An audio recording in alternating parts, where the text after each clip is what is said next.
Você já ouviu falar em modos de fonação ou ajustes vocais? Ou até mesmo a gente pode chamar isso de esquemas vocais.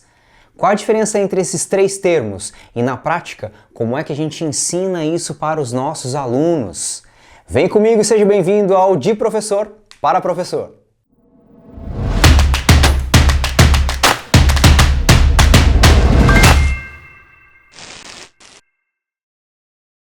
Quando a gente ouve falar sobre modos de fonação, inclusive esse termo ele está bastante famosinho no momento, tá?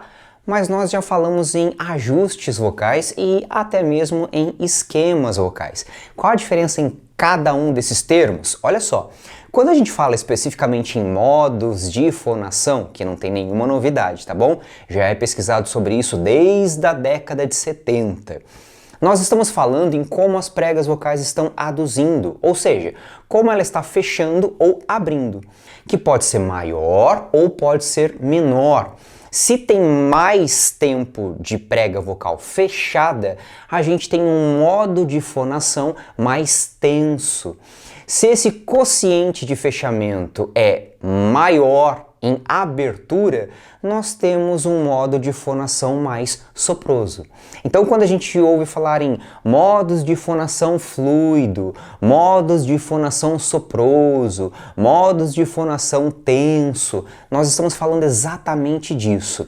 Essa prega vocal está mais tempo aberta ou mais tempo fechada, porque a gente tem um movimento de abre e fecha dessas pregas vocais. Se você já viu uma imagem disso acontecendo, você sabe que essa prega vocal ela abre e fecha em ondas. Só que às vezes o tempo que fica mais aberto é maior.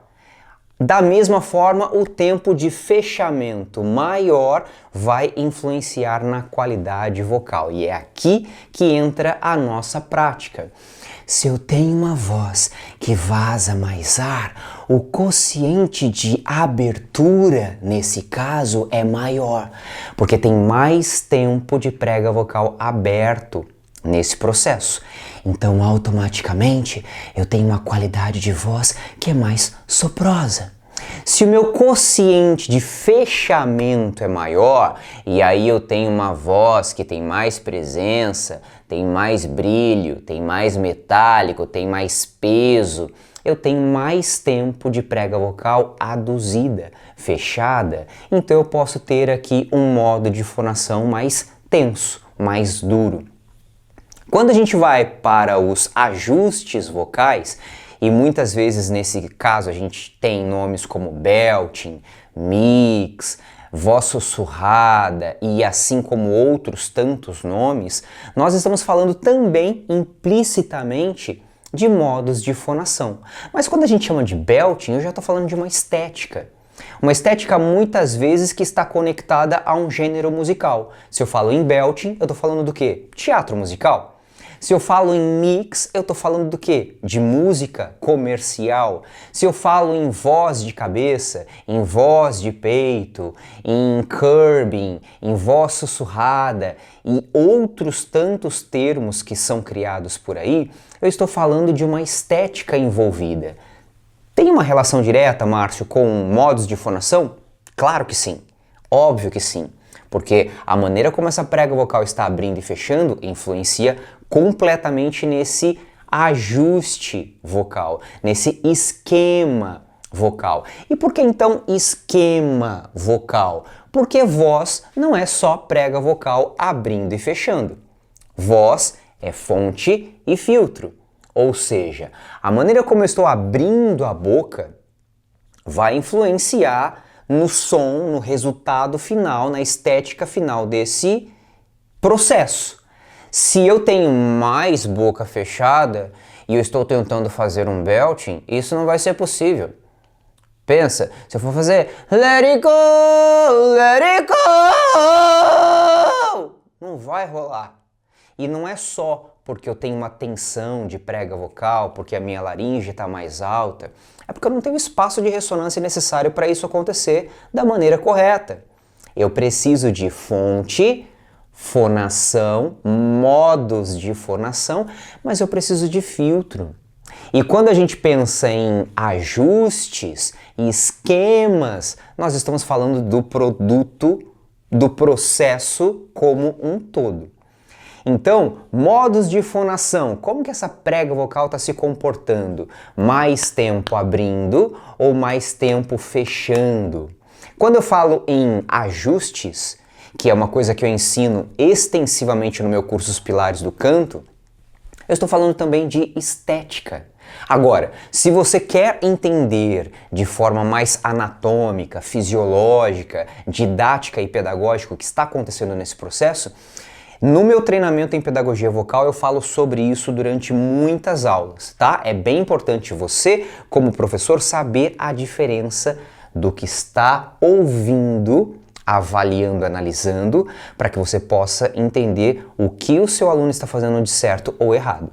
Tá legal? Como é que você vai ensinar isso para o seu aluno? Num primeiro momento, mostrando vídeos.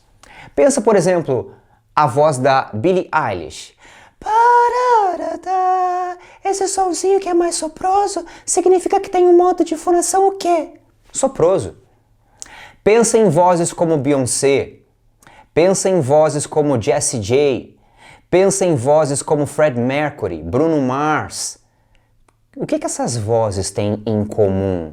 Mais adução ou menos adução? Mais espaço de boca aberta ou menos espaço de boca aberta?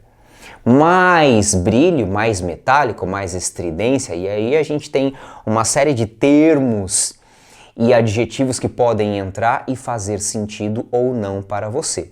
Depende do seu background de técnica vocal e principalmente de pedagogia, didática. Então é importante você filtrar todos esses termos e entender o que está por trás disso tudo lá na ciência que vai te ajudar como ensinar isso. Mostrar, trazer exemplos, vídeos, áudios, você produzindo enquanto você está dando aula, pode ser de grande ajuda para que o seu aluno entenda o que é modo de fonação, ajuste e esquema vocal. Então, separa os seus áudios por aí. Se você não tiver um banco de áudios para isso, no treinamento em pedagogia vocal tem um que eu forneço e vai te ajudar muito. Seja muito bem-vindo ao De Professor para Professor. Se você tiver alguma dúvida, coloca aqui nos comentários que vai ser um prazer eu te ajudar na sua carreira didática e pedagógica. Já se inscreve aí, já deixa comentário, já deixa pergunta para eu poder te ajudar. Até o próximo. Tchau!